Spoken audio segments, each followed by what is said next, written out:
User groups with lots to say, interviews and more. No way! Sharing great ideas in the tech community. Fascinating conversations, a plethora of information. Find out for yourself today at UGtastic.com. Hi, it's Mike with UGtastic again. I'm sitting down with Jason Cranford Teague at the WebVisions 2013 in the Gene Siskel Film Center in Chicago. You want to say Gene Simmons, didn't you? Gene Simmons, yeah. But we're sitting down, and Jason has written several books, and by several I mean over 18 books on technology, CSS and web technologies. Well, first I want to say thank you for sitting down with me. Oh yeah, no problem. And then I want to ask you, 18 books, that's had to have taken a long time. When did you get started, and how? Yeah, it wasn't easy. It's something I remember though. I met my wife in 1994, right as the web was starting. I moved up to upstate New York to Rensselaer Polytechnic. I go to Master's Science School there in Technical Communication. And I remember one of the first things I told my wife was that one of my dreams was to one day walk into a bookstore and see my name on a book. Right. So that'd been a dream of mine for a long time.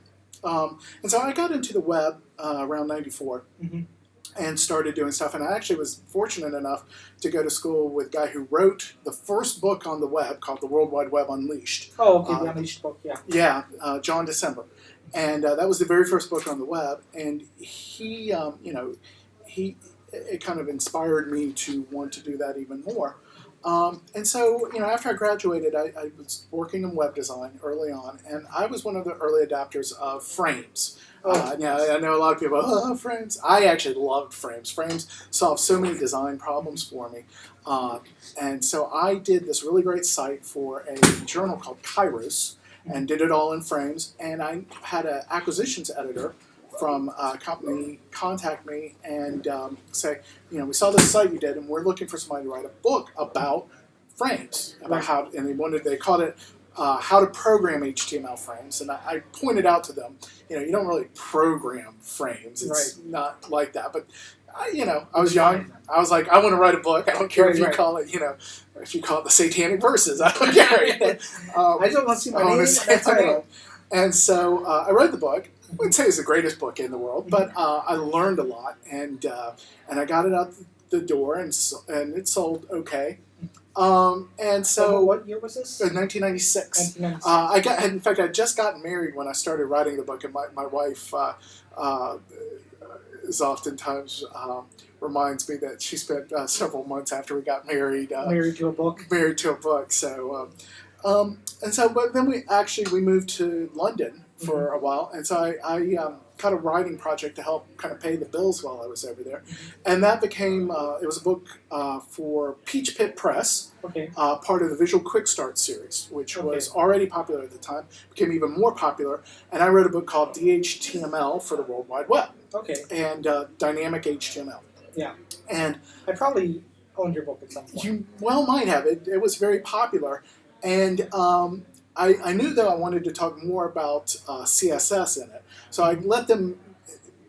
I got them to let me have two sections in it: one on CSS, one on DHTML, and eventually the book evolved. The next edition was DHTML and CSS for the World Wide Web, and then it became CSS, DHTML, and AJAX for the World Wide Web. And then with a couple editions ago, I was like, I'm not as good a JavaScript programmer as I used to be. So we just dropped it, and it became CSS3 for the World Wide Web, and that's the one that I primarily work on now. But over the years, I wrote on video editing.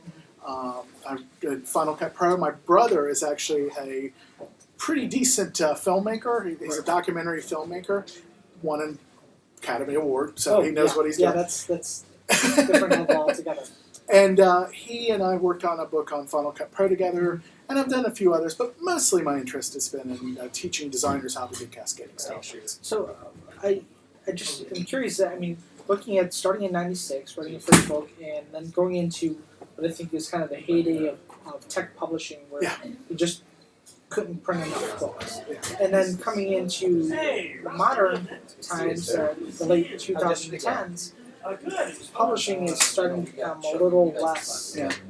That I remember a few years ago when Barnes and Noble and Borders were getting rid of tech publishing, getting smaller and smaller and smaller. Like the tech book section is getting more and more smaller. So. Yeah, it's funny. I mean, I'm old enough to remember when there was not a computer book section. Right. There was the tech section, and they started adding. And in the 80s, they started adding computer books to it. There became more and more computer books, and the section got wider and wider and larger and larger. And then in the 90s, when the web came along, suddenly it exploded, and the web took over, and it became the internet section or the computer section. Tech was still a tiny little section, but the computer section became, first it was a shelf, then it became the whole thing, and then it became an entire row, and then it became 2 and sometimes 3 rows in larger bookstores, and you just filled with all these computer books. And over the last several years, I've noticed it shrinking and shrinking and shrinking. And most bookstores I go in now, I don't even see my own books anymore. And there are very few books at all. So, yeah, I think about that exact progression and regression. yeah. From almost nothing to its own wing. It's a tech wing. But I think there are 2 things at play. One is, most of the information that I write is available online. So if you want a book, it's for having the book as a reference because you want it, because it's faster for you, or you like having it all in one place, or you want to have it so that you can actually sit down and read it. So reference books are becoming less useful. The other is that, Amazon. I think that's probably most tech people are going to get their books from Amazon, not from your local Barnes and Noble.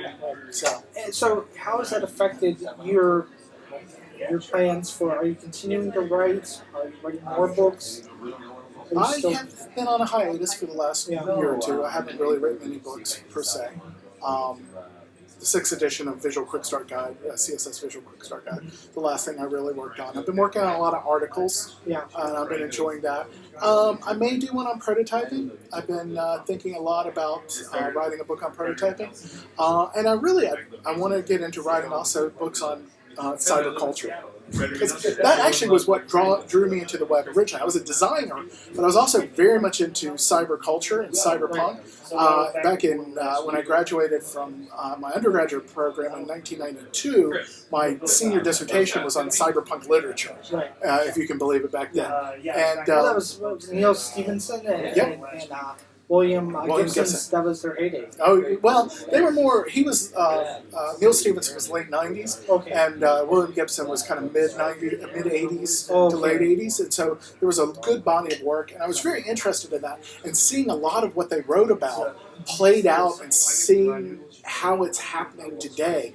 Very interesting. So, and what did happen and what didn't happen. And what did and didn't happen. No one really foresaw the ubiquity of cell phones, which is interesting because when you think about it, it almost seems like a no-brainer now that eventually everybody would be. Although you could say Star Trek did because Star Trek had the communicator. Right. What is a communicator but a cell phone? Yeah, it's just a big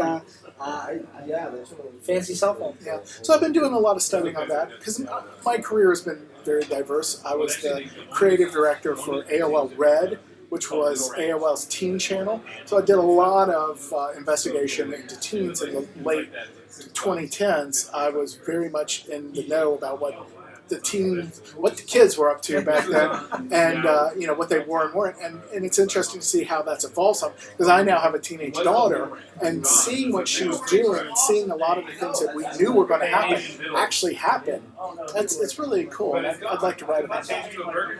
Well, thank you again for taking the time to spend with me. I really appreciate it. Thank you a lot too. Thanks a lot. User groups with lots to say, interviews and more. No way! Sharing great ideas in the tech community. Fascinating conversations, a plethora of information. Find out for yourself today at UGtastic.com.